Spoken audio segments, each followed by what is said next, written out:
오늘은 고린도 후서 1장 12절부터 보겠습니다. 우리 12절 함께 합독합니다. 시작. 우리가 세상에서 특별히 너희에 대하여 하나님의 거룩함과 진실함으로 행하되 육체의 지혜로 하지 않냐고. 하나님의 은혜로 행함은 우리 양심이 증언하는 바니 이것이 우리의 자랑이라. 고린도 교회를 목회하는 바울의 목양의 태도, 목양의 자세, 바로 하나님의 거룩함과 하나님의 진실함으로 행했다. 육체의 지혜로 하지 않았다. 오직 하나님의 은혜로 행했다. 바울도 여러 가지 육체적으로 자랑할 만한 것들이 있었습니다. 공부도 많이 했고요. 신분도 좋았고. 그러나 그 육으로 하지 아니하고 성령으로 하는 목회, 하나님의 은혜로 하는 목회. 자, 저도 오늘 말씀을 보면서 참 많은 감동과 은혜가 있었습니다. 성도들을 대할 때 어떻게 해야 되는가? 결국 하나님을 나타내는 목회, 하나님의 은혜와 진리를 전하는 목회. 이것이 바로 목회자의 자세다. 얼마나 바울이 고린도 교회를 사랑했는가, 귀하게 여겼는가. 23절 먼저 밑에 한번 보겠습니다. 내가 시작. 내가 내 목숨을 걸고 하나님을 불러 증언하시게 하노니 내가 다시 고린도에 가지 아니한 것은 너희를 아끼려 함이라. 얼마나 보고 싶고 얼마나 가고 싶었는데 목숨을 걸고 가지 않는 것은 그들을 아끼려 했다. 참 이 바울의 자세, 가고 싶지만 보고 싶지만 육의 정신, 육의 정을 절제하는 바울의 마음. 우리가 보았지만 고린도 전서에서 보았던 것처럼 고린도 교회는 지금 많은 문제가 있습니다. 연약함이 있습니다. 가면은 크게 책망을 할 것이 뻔한 겁니다. 그런데 바울은 기다리는 겁니다. 기회를 주는 거죠. 얼마나 바울이 고린도 교회를 사랑했는가를 알 수가 있습니다. 자, 다시 위로 올라와서 13절 함께 합독합니다. 시작. 오직 너희가 읽고 아는 것 외엔 우리가 다른 것을 쓰지 아니하느니 내가 완전히 알기를 내가 바라는 것은 너희가 우리를 부분적으로 알았으나 우리 주 예수의 날에 너희가 우리의 자랑이 되고 우리가 너희의 자랑이 되는 그것이라. 예수의 날, 재림날이죠. 모든 헛된 것은 다 사라져버리고 하나님이 기뻐하시는 것만 남아있는 그날. 그때 자랑할 것이 무엇이냐? 너희가 나의 자랑이다. 내가 너희의 자랑이다. 이 바울의 마음. 결국 서로 존경하고 사랑하는 것만 남습니다. 사역을 크게 했던 거, 많은 교인들이 있는 거, 그것도 다 사라지죠. 그런데 하나님 앞에 영원한 것, 믿음, 소망, 사랑, 이 세 가지는 항상 있을 것인데 그 중에 제일은 사랑이라. 바울이 고린도 교인들을 귀하게 여기고 자랑스럽게 생각했다는 것. 또 고린도 교인들이 또 바울을 귀하게 여기고 자랑스럽게 생각했던 것. 정말 아름다운 교인과 목회자의 관계. 이보다 아름다운 관계가 어디 있겠습니까? 육신의 만남이 아니죠. 성령 안에서, 하나님 안에서의 만남. 보이지 않는 목회자와 성도 간에 흐르는 사랑, 정, 서로 귀하게 여기는 마음. 우리 교회 안에 이런 신령한 은혜가 있기를 바랍니다. 교인들이 목회자를 귀하게 여기고 하나님이 불러주시고 세워주신 하나님의 종으로 알고 목회자는 자기 자녀보다 더 귀한 하나님의 자녀로 바라보고 서로 사랑하는 이 관계, 여기에 놀라운 하나님의 은혜가 있지 않겠습니까? 목회자를 통해서 일하시는 하나님, 교인을 통해서 열매 맺게 하시는 하나님, 이런 멋진 모습이 우리 교회 안에 더 풍성하게 있어주기를 바랍니다. 15절에서 17절까지 보면은 고린도 교회를 두 번째 방문, 이번엔 방문이죠. 처음에는 개척을 했고요. 방문할 때에 이 경영이라고 이대는 표현했습니다. 계획을 어찌 내가 육신을 따라 계획했겠느냐. 자, 바울의 모든 계획은 성령의 인도받는 계획이었습니다. 하나님의 인도받는 인생. 그때의 열매가 있고 성취가 있게 되는 겁니다. 내 인생 누구의 인도를 받아야 되는가? 누구 말을 듣고 살아가야 되는가? 사람 말을 듣고 가면 낭패당하죠. 여호와를 인정하라. 그러면 내 길을 지도하시리라. 우리들의 삶이 하나님의 지도, 하나님의 인도를 받을 때에 우리들의 삶에는 열매가 있고 보람이 있지 않겠습니까? 그래서 우리 18절 함께 합독합니다. 시작. 하나님은 미쁘시니라. 우리가 너에게 한 말은 이해하고 아니라함이 없노라. 바울의 모든 목회 사역은 하나님의 인도를 따라 행한 것이기 때문에 이해하고 아니란 것이 없다. 그러면서 바울의 사역의 확실함이 자기에게서 나온 것이 아니고 하나님에게서 나온 것임을 그 19절부터 우리 함께 20절까지 합독합니다. 시작. 우리 곧 나와 실로아노와 디모데로 말미암아 너희 가운데 전파된 하나님의 아들 예수 그리스도는 이해하고 아니람이 되지 아니하였으니 그에게는 이해만 되었느니라. 아멘. 20절. 하나님의 약속은 얼마든지 그리스도 안에서 이해가 되니 그런즉 그로 말미암아 우리가 아멘하여 하나님께 영광을 돌리느니라. 아멘. 하나님의 인도와 지도를 받고 살아간 삶 가장 완벽한 분이 예수님이라는 겁니다. 그래서 예수님은 하나님의 말씀에 예만 있었다. 아니라 함이 없었다.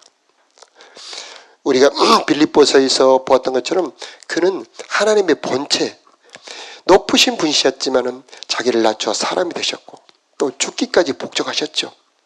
그러므로 하나님이 그를 지극히 높여주셨다. 우리 예수님 자기의 마음, 자기의 소원이 있었습니다.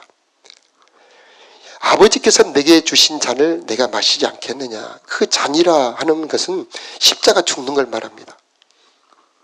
우리 예수님이 늘 기도하실 때에 이제 사역의 끝자락에 성령의 감동으로 이제 십자가에 죽으셔야 할 것을 쫙 보여주십니다.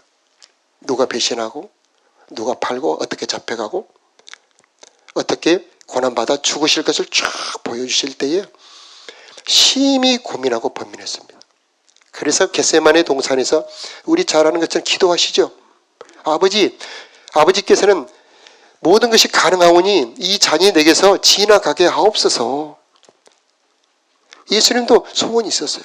예수님도 정말 싫었습니다. 그런데 아버지께서 주신 잔에 아니라 하지 아니하시고 예하고 꿀꺽 받아 마신 것입니다.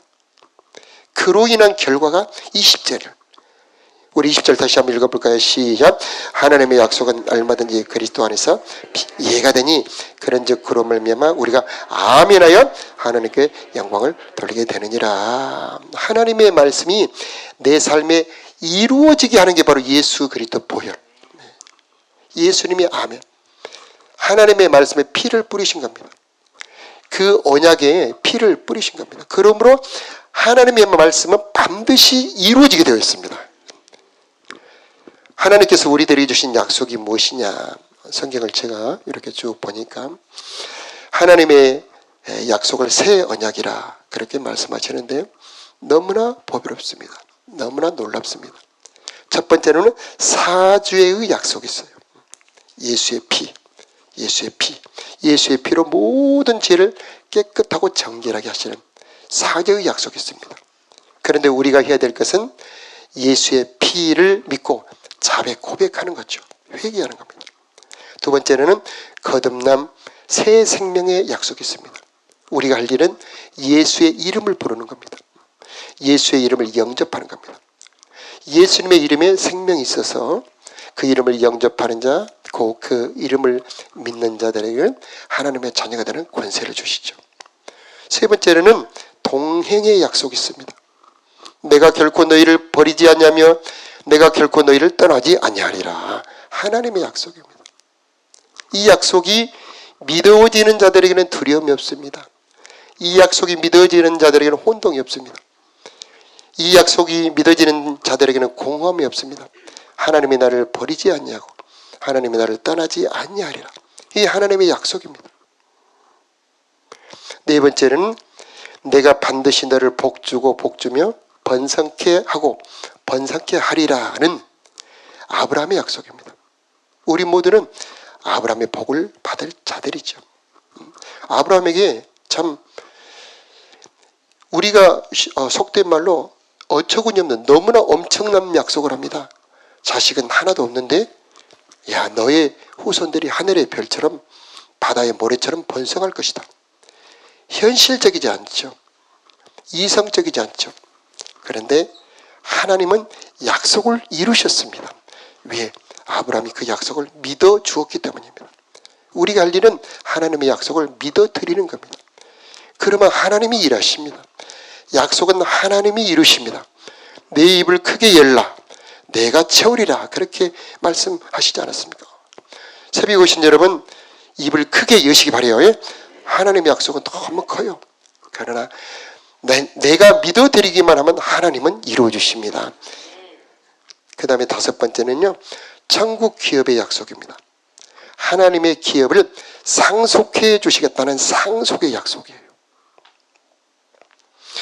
여섯 번째는 그것을 이루시고 성령의 약속이 있습니다. 그래서 우리들에게 성령으로 인쳐주셨다. 우리 22절 우리 함께 읽어볼까요? 시작.